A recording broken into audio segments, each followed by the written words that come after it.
warahmatullahi wabarakatuh. Bismillahirrahmanirrahim. Alhamdulillahirabbil alamin.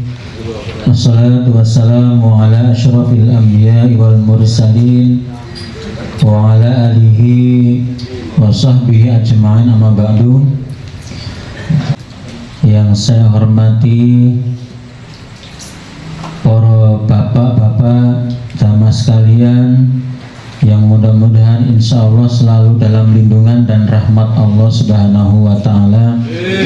Pertama-tama mari kita selalu bersyukur kehadiran Allah Subhanahu wa Ta'ala atas limpahan nikmat yang diberikan oleh Allah kepada kita semua, terutama nikmat iman, nikmat Islam, panjang umur, sehat, serta kesempatan yang diberikan oleh Allah sehingga pada malam hari ini kita masih bisa bermuwajahah, bertatap muka, bersilaturahim dalam acara rutinitas kita, yaitu majelis ngopi.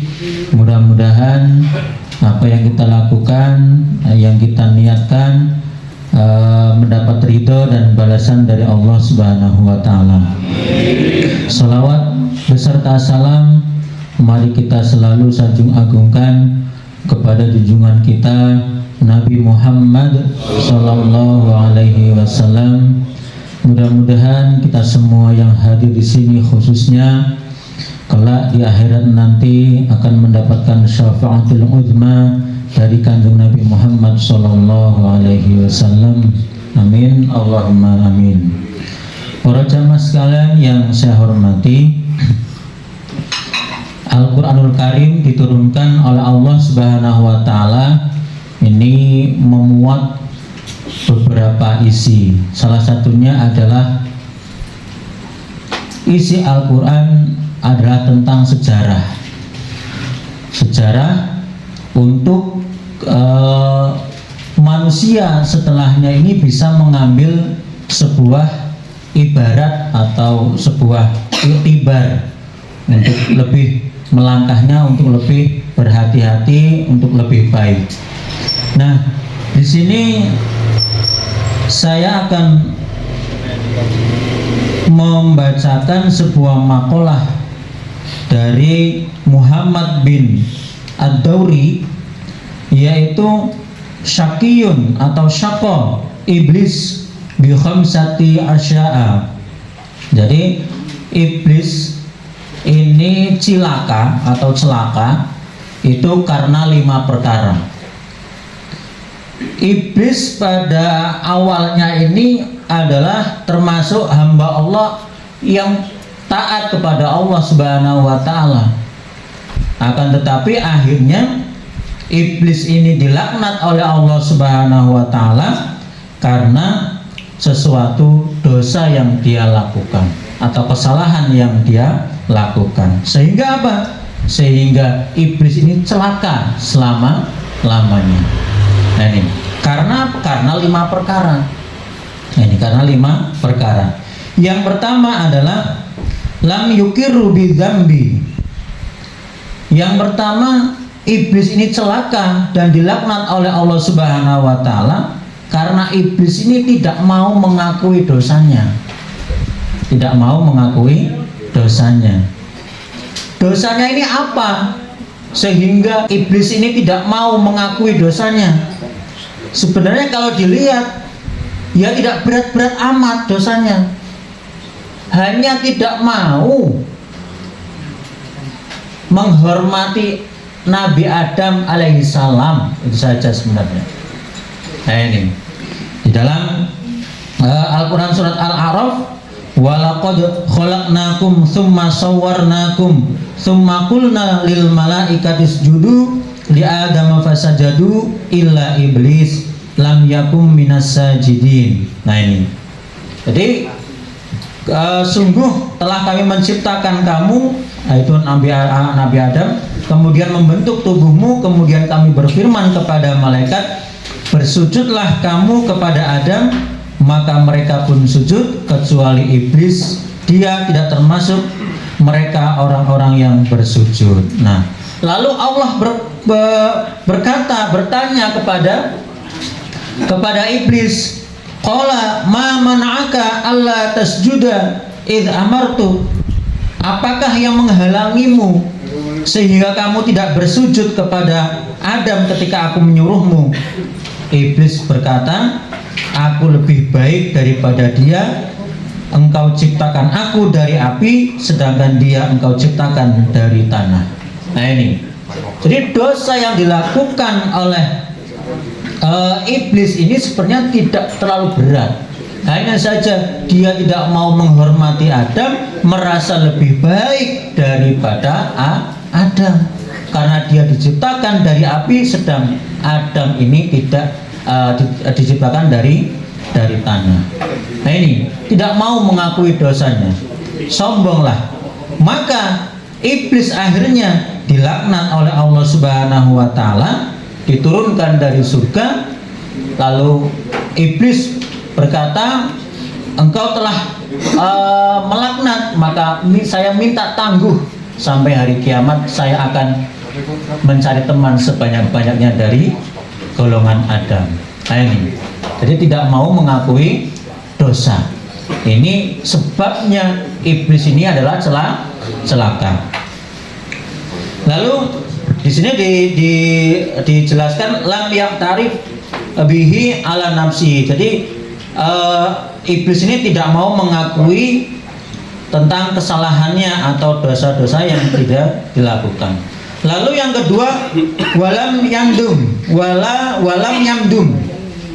atau yamdamu. Jadi dia tidak merasa getun. Apa getun? Menyesal. Nah ya, menyesal. Ketika iblis ini tadi tidak mau bersujud kepada atau tidak mau hormat kepada Adam, tidak ada penyesalan sama sekali. Ketika Allah laknat untuk masuk neraka jahanam selama-lamanya, malah iblis ini menantang. Tidak apa-apa ya Allah, engkau laknat saya, tapi tangguhkan saya tadi. Sampai hari kiamat saya akan menghalang-halangi anak Adam, sehingga banyak dari mereka orang-orang yang tidak bersyukur kepadamu. Nah, jadi tidak merasa bersalah, tidak merasa getun, tidak merasa menyesal atas apa yang dia lakukan tadi. Ini Allah langsung yang perintah padahal untuk bersujud atau menghormat. Sujudnya iblis kepada Adam bukan sujudnya hamba kepada Tuhannya, akan tetapi sujud di sini penghormatan, bukan sujud seperti kita menyembah Allah Subhanahu wa taala. Nah ini. Jadi wala yahzan ala dzambihi. Tidak susah, ketika iblis ini melakukan dosa tadi, melanggar perintah Allah untuk menghormat kepada Adam, dia tidak merasa susah setelah melakukan dosa tadi. Maka iblis ini celaka. Iblis celaka. Yang ketiga, walam yalim. Dan dia tidak, apa bahasanya modo ini, tidak mencela diri sendiri. Nek modo ini maksudnya mencela.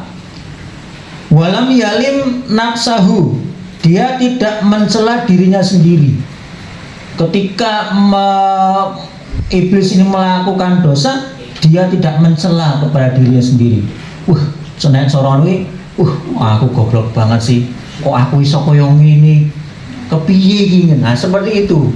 Nah, tapi iblis tidak. Dia tidak mencela dirinya sendiri, malah bangga tadi itu. Malah bangga ketika dia tidak hormat kepada Adam, dia bangga dengan penciptaannya dari api, merendahkan Nabi Adam, penciptaannya dari tanah. Aku lebih baik daripada Adam. Malah merasa bangga, merasa sombong dan sebagainya. Maka dia tidak mencela kepada dirinya sendiri. Nah ini, nanti kita bisa mengambil iktibar dari iblis ini. Kenapa bisa celaka tadi? Nah, nanti kalau kita bisa terapkan kepada diri kita bagaimana seperti itu. Nah, lalu yang nomor 4, walam ya'zam ala taubah.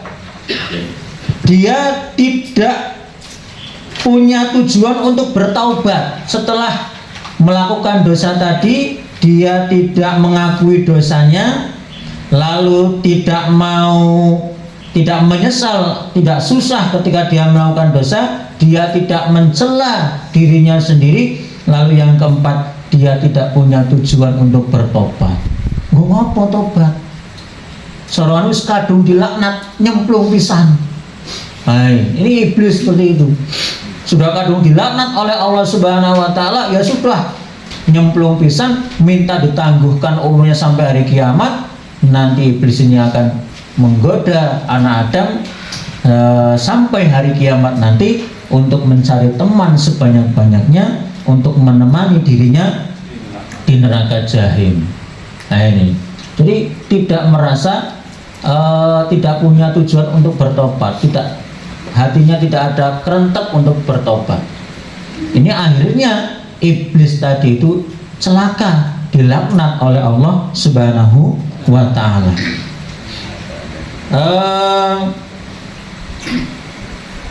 Di sini lalu waqonatun min rahmatillah. Lalu dia berputus asa setelah melakukan dosa tadi. Dia berputus asa atas rahmat Allah, bahwa merasa Allah tadi itu sudah menutup pintu maaf. Akhirnya terlanjur basah tadi, katanya sudah terlanjur basah, yus nyemplung sekalian. Nah ini akhirnya si iblis ini celaka karena dia berputus asa dari rahmat Allah Subhanahu wa taala. Nah ini, maka ketika kita ini manusia berbuat dosa, jangan seperti iblis. Ketika kita seperti iblis, nanti kita akan celaka, bapak-bapak. Ketika kita melakukan dosa, ya harus kita akui, kita ngaku melakukan dosa. Lalu yang kedua, kita merasa susah telah melakukan dosa. Lalu kita mencela diri sendiri, kok bodoh amat saya nggak bisa melakukan dosa dan sebagainya. Lalu dia punya tujuan untuk bertobat, terus dia tidak berputus asa dari rahmat Allah Subhanahu wa taala. Nah, ini iblis telah melakukan dosa. Nah, lalu di sini dikatakan lagi wasa'dun atau wasa'ada lan bejo sapa Adamun, Nabi Adam. Nah, Nabi Adam itu beruntung. Nabi Adam juga melakukan kesalahan. Setelah Nabi Adam setelah iblis itu diturunkan dari surga, dilaknat oleh Allah Subhanahu wa taala, Adam dan istrinya berada dalam surga. Nah, iblis ini dengan bala tentaranya syaitan ini tidak akan puas, lalu menggoda Nabi Adam sehingga pada waktu itu dikatakan oleh Allah, engkau silahkan di dalam surga, tetapi jangan dekati wala taqrabu hadhihi syajarah, jangan dekati pohon ini, yaitu pohon khuldi. Tetapi karena syaitan ini, karena iblis ini tadi sudah berjanji bahwa dia dilaknat dan dia akan mempengaruhi Adam dan anak turunnya, maka fawaswasa, jadi diberikan hatinya ini bisikan-bisikan Nabi Adam supaya untuk memakan buah khuldi tadi. Nah ini singkat cerita bahwasanya Adam tergoda atas rayuan tadi sehingga Nabi Adam ini memakan buah khuldi dan istrinya Siti Hawa, sehingga waktu itu langsung pakaian surganya langsung copot, ya, fabadat sau'atuhum. Itu dalam Al-Quran. Maka pertelo, olone itu maksudnya auratnya tadi. Nah, ini. Jadi sehingga pada waktu itu Nabi Adam melakukan sebuah kesalahan. Nah, akhirnya Nabi Adam ini kok tetap beruntung. Kenapa? Yang pertama adalah karena Nabi Adam di sini dikatakan Nabi Adam beruntung karena 5 perkara, yaitu aqarra bidzambi. Nabi Adam ini mengakui akan dosa-dosanya. Nabi Adam ketika melakukan dosa tadi itu, Nabi Adam diberikan sebuah kalimat oleh Allah Subhanahu wa taala. Kalimatnya adalah Rabbana dzalamna anfusana wa illam taghfir lana wa tarhamna lanakunanna minal khasirin. Jadi untuk pengakuan dosa. Jadi Nabi Adam itu beruntung ini karena dia mengakui akan dosa-dosanya. Oleh karena itu kita sebagai keturunan Nabi Adam, anak turun Nabi Adam, ketika kita melakukan dosa, maka ayo kita tiru bapak kita. Ini. Karena manusia memang tidak akan terlepas dari berbuat dosa. Tapi jangan seperti iblis, tidak mau mengakui dosanya. Ini. Tidak mau mengakui dosanya. Bapak kita Adam ini mengakui dolim. Rabbana dolamna, aku dolim Gusti. Saya dolim kepada diri saya sendiri. Wa ilam taghfir lana, jika engkau tidak mengampuniku, lanakunanna minal khasirin. Yakti, sungguh saya berada dalam orang-orang yang rugi. Nah, ini ada pengakuan. Nah, ini manusia berbuat dosa wajar lah. Nah, ini bapak kita juga pernah berbuat kesalahan. Nah, ini berbuat kesalahan, tetapi di situ jangan kita seperti iblis yang pertama tidak mau mengakui dosanya. Sedangkan Nabi Adam masih beruntung karena beliau Nabi Adam ketika melakukan dosa, melakukan kesalahan, maka aqarra bidzambi, maka beliau mengakui kesalahannya dengan mengucapkan Rabbana dzalamna anfusana wa illam taghfir lana wa tarhamna lanakunanna minal khasirin. Nah, itu jangan sampai lepas doa itu dari kita setelah kita habis sholat dan sebagainya. Doa itu jangan sampai lepas sebagai pengakuan kita. Nah, ini kita mungkin tidak terasa sehari melakukan dosa dan sebagainya, tapi kita mengakui bahwa kita telah melakukan dosa atau zalim kepada diri sendiri terutamanya. Nah, ini. Jadi ada kalimat tadi ini diajarkan oleh Allah untuk Nabi Adam menyesal atau dia mengakui akan dosanya. Ada satu syair atau yang gubahan syair itu yang sudah terkenal. Ada yang mengatakan dari Abu Nawas dan sebagainya. Iktiraf, syair iktiraf itu pengakuan. Ilahi lastulil firdausi ahla. Ini pengakuan. Ya ilahi lastulil firdausi. Ya Allah, aku tidak layak untuk masuk dalam surgamu. Nah, surga Firdaus. Wala aqwa ala naril jahimi. Tapi aku juga tidak kuat kalau aku nanti masuk dalam neraka jahim. Nah, ini itu iktiraf itu.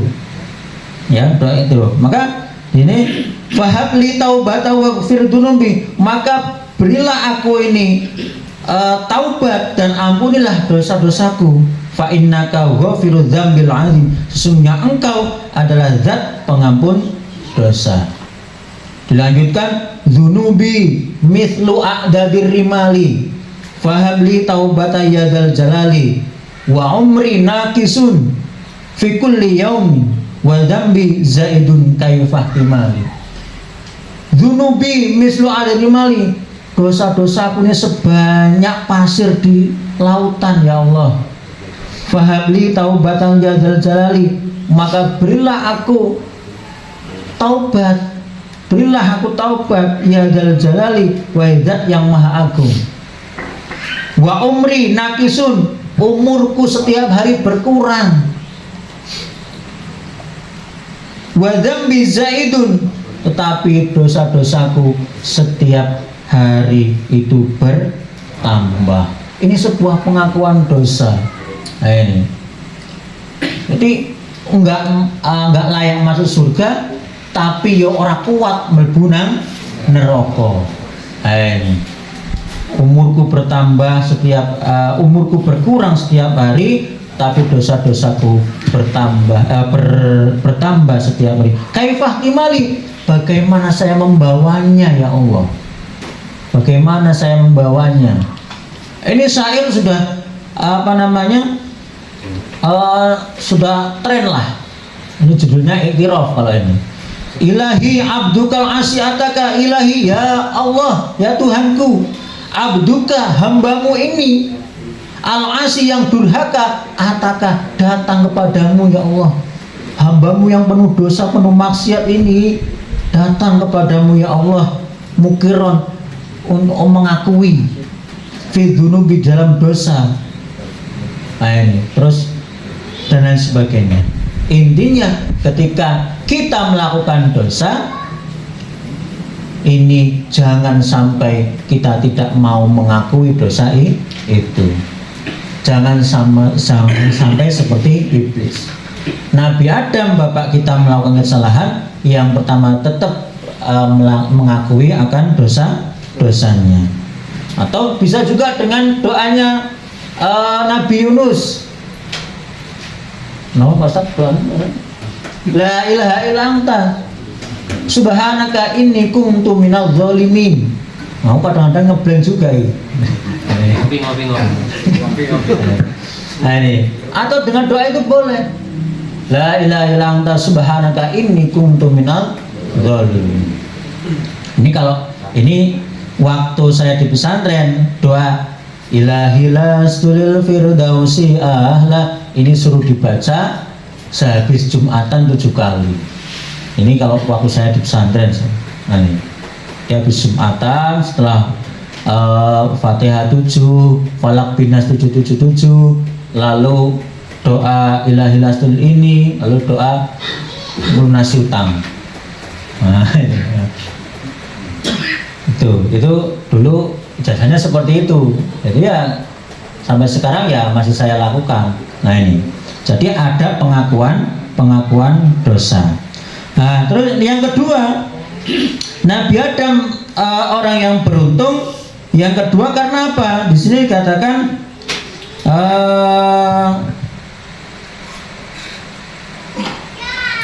dia merasa getun, merasa susah ketika habis melakukan dosa. Nah ini, menyesal. Ya ada juga orang-orang yang setelah melakukan dosa itu ya biasa wae. Nah ini kan orang yang nyesalnya babar belas, malah kadang cerita. Wah ini ya, lah ngelakoni dosa kok malah cerita. Nah ini, nah. Jadi ketika kita melakukan dosa jangan cerita-cerita, Pak. Itu berarti kita termasuk orang, kalau kita cerita-cerita berarti kita termasuk bangga dengan dosa-dosa yang kita lakukan. Iki podo kayak iblis mau. Hai.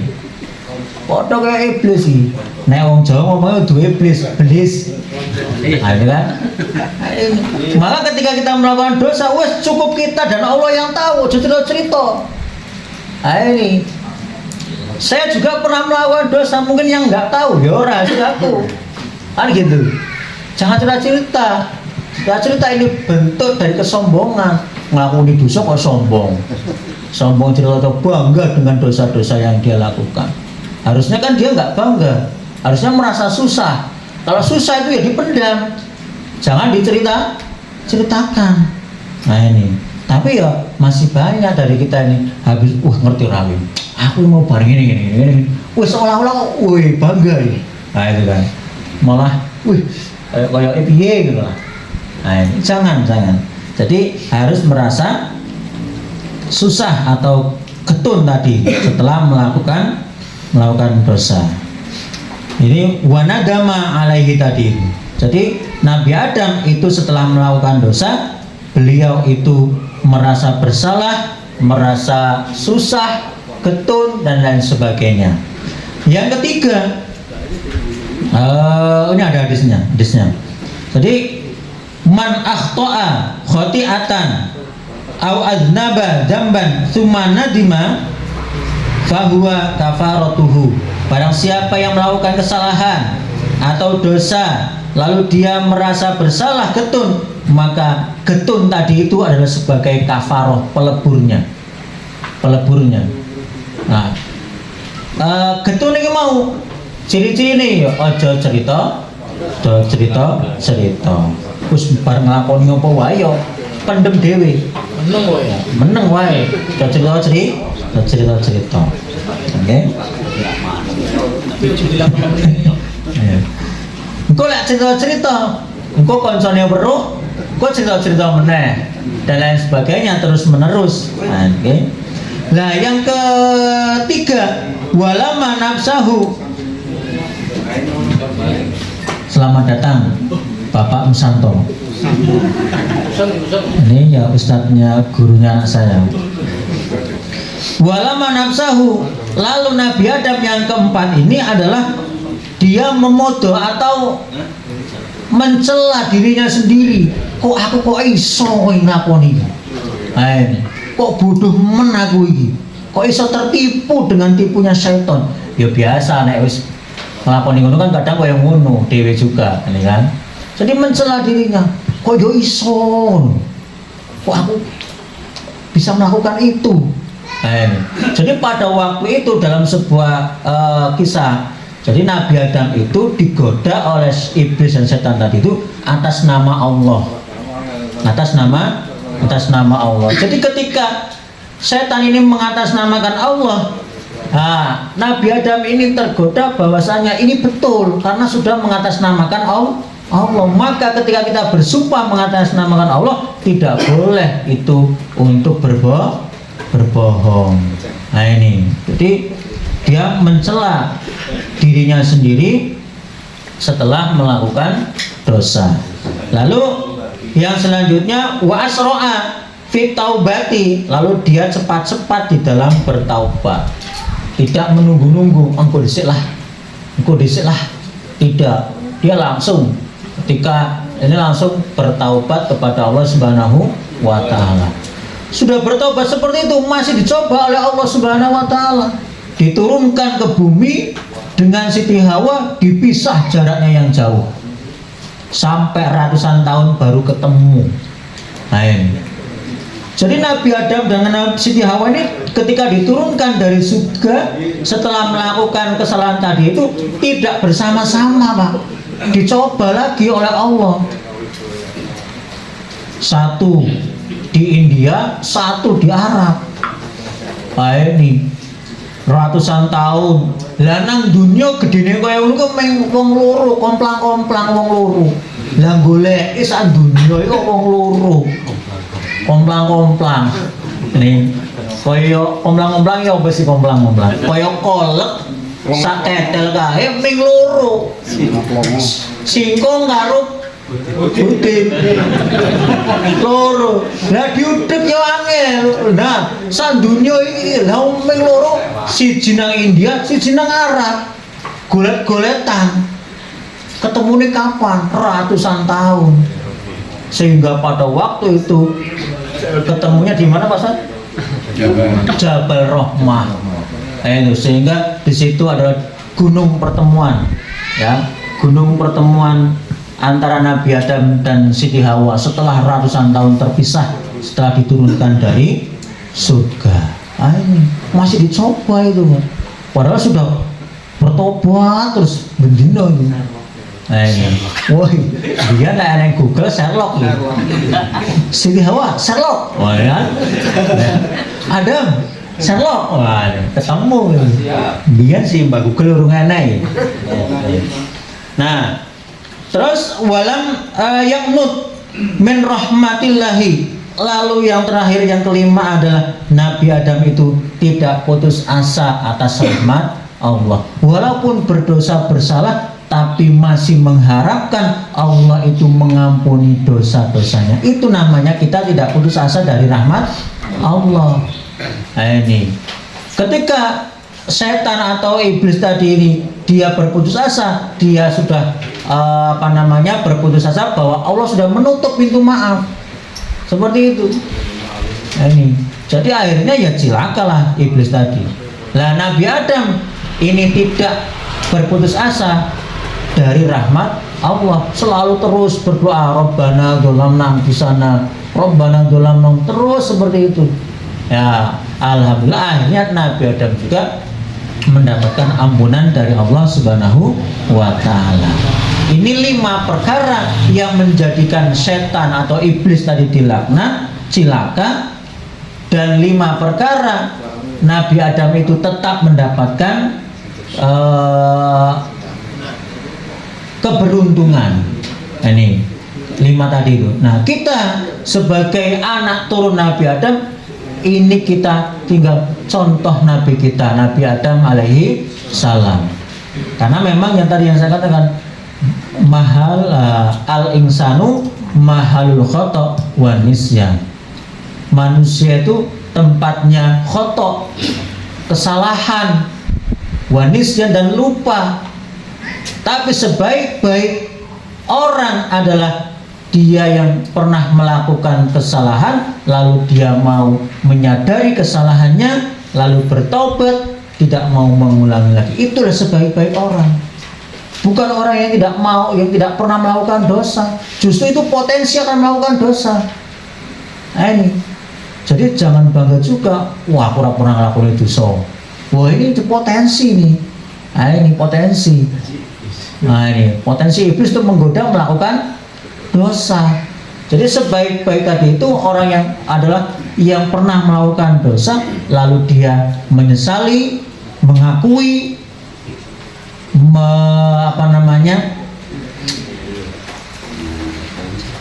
mencela dirinya, lalu dia tidak berputus asa atas rahmat Allah, meminta ampunan pada Allah Subhanahu wa taala. Dia belajar dari apa yang dia pernah lakukan. Ini sebaik-baik orang, bukan orang yang tidak pernah melakukan dosa. Nah ini, jadi itu kita ibar yang bisa kita lakukan. Kita semua di sini pasti punya rahasia dosa masing-masing. Tadi itu, maka akui dosa itu di hadapan Allah Subhanahu wa taala. Sak nangis-nangisnya monggo diakui dosa-dosanya.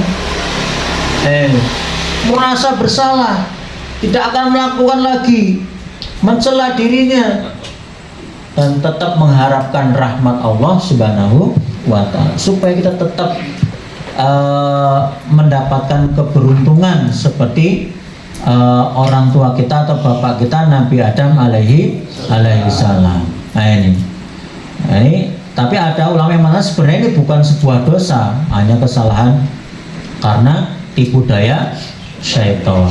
Tapi menurut Allah ini sudah dosa. Seperti Nabi Yunus alaihissalam juga. Nabi Yunus ini kesalahannya atau dosanya sebenarnya ringan juga. Kenapa Pak? Enten sing ngertos mboten Pak? Kenapa Nabi Yunus akhirnya dimakan ikan paus atau ikan? Karena meninggalkan umatnya tadi itu. Umat itu diomongi, ayo nyembah Allah, ayo melok ngaji, ayo ojo iki. Tapi umatnya tadi nggak pernah yang namanya gubris. Lama-lama namanya manusia juga bosan, terus karep mulah ngono. Wis penting aku wis ngomongi ngene. Wis ora arep ngomongi meneh. arep ngopo los. Ini itu kesalahannya sebenarnya cuma ya ringan, tapi itu oleh Allah sudah dianggap dosa. Karena akhirnya Nabi Yunus ini meninggalkan umatnya. Ini wis orang mau peduli, nggak mau ngomongin wis arep-arepmu. Arep ngopo los. Nah, sehingga ditegur oleh Allah Subhanahu wa taala, akhirnya dimakanlah, masuk dalam perutnya ikan paus. Nah, lalu di situ Nabi Yunus berdoa dengan pengakuan dosanya tadi ini, la ilaha illa anta subhanaka inni kuntu minadz zalimin. Nah, ini sebuah pengakuan. Oleh karena itu, para hadirin, para jamaah sekalian, mari kita selalu mengakui dosa-dosa kita yang kita sengaja maupun tidak kita sengaja, pasti itu akan datang pada diri kita. Maka kita akui setiap hari. Jangan lupa kita bisa membaca doanya Nabi Adam atau Nabi Yunus tadi, atau dengan Sayyidul Istighfar, atau dengan istighfar biasa yang betul-betul. Kalau hafal Sayyidul Istighfar itu lebih baik. Nah, itu juga pengakuan. Jadi tidak langsung ya Allah ampuni dosa-dosaku. Nah, itu tapi ada pengakuan dulu, ya Allah, pengakuan kepada Allah, lalu pengakuan dosa-dosanya, akhirnya terakhirnya adalah faghfirli, ampunilah dosa-dosaku ya Allah. Nah, seperti ini. Dalam hadis-hadis itu juga banyak menyebutkan tentang Sayyidul Istighfar. Monggo nanti kalau ini bisa dihafal, ya, ada di Mbak Google juga ada, cari Sayyidul Istighfar. Allahumma anta rabbi la ilaha illa anta khalaqtani wa an abduka wa ana ala ahdika wa wa'dika mastata'tu a'udzubika min syarri ma sana'tu abu'u laka bi ni'matika alayya wa abu'u bi dzambi faghfirli fa innahu la yaghfiru dzunuba illa anta. Nah, itu Sayyidul Istighfar. Monggo dihafalin. Aja lagu wae sing dihafalke. Ane kan? Aja lagu wae, lagu ra dihafalke krungu terus apal. Ane kan? Nah, ini ya kudu dihafalke. Sungguh-sungguh ora apal-apal ya. Ya ora tenanan lek ngapalke. Ora apal-apal ya. Tenanan ya lek ngapalke. Nah, iki ora tenanan. Jadi tidak hafal. Nah, itu tentang sejarah tadi, sejarah tentang iblis dan Nabi Adam di dalam Al-Quran yang melakukan sebuah kesalahan. Itu kita bisa jadikan sebuah iktibar. Kita ambil ibaratnya di situ, supaya ketika kita melakukan dosa, melakukan sebuah kesalahan, jangan seperti iblis yang tidak pernah mengakui dosa-dosanya, tidak pernah susah melakukan dosa, malah bangga dengan dosa-dosanya, tidak pernah mencela dirinya melakukan dosa, lalu dia berputus asa dari rahmat Allah Subhanahu wa ta'ala. Yang tadi wala tai'asu mir rauhillah. Janganlah kamu seperti tai asu. Nah, ya. Wala tai asu mir rauhillah. Janganlah kamu berputus asa dari rahmat Allah. Karena orang-orang yang berputus asa dari rahmat Allah, golongan orang-orang yang kafir. Golongan orang-orang yang kafir. Misalnya kita punya keruwetan masalah, jangan sampai putus asa sehingga nanti bawa tali pindah nggon enewit lombok gantung ngawet lombok. Nah, itu namanya putus asa, itu namanya tai asu. Ya, tai asu. Wala, dan jangan tai asu kamu berputus asa. Jadi kalau kamu berputus asa berarti kamu itu ya. Jadi orang-orang yang suka berputus asa adalah tai asu ini. Nah ya.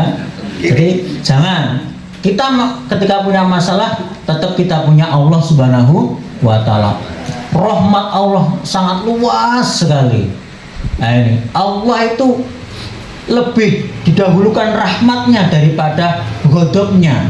Nah ini sebesar apapun dosa kita, kalau kita mau datang kepada Allah, mau sujud kepada Allah, mengakuni rahmatnya Allah dilebarkan.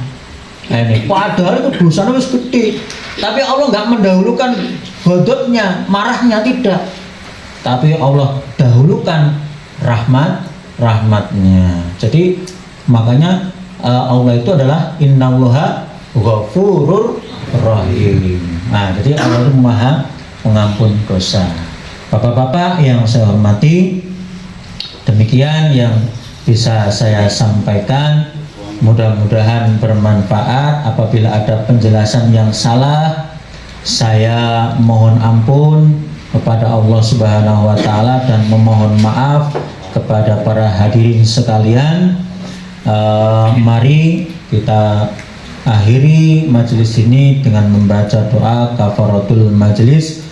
Subhanakallahumma wa bihamdika asyhadu an la ilaha illa anta astaghfiruka wa atubu ilaik.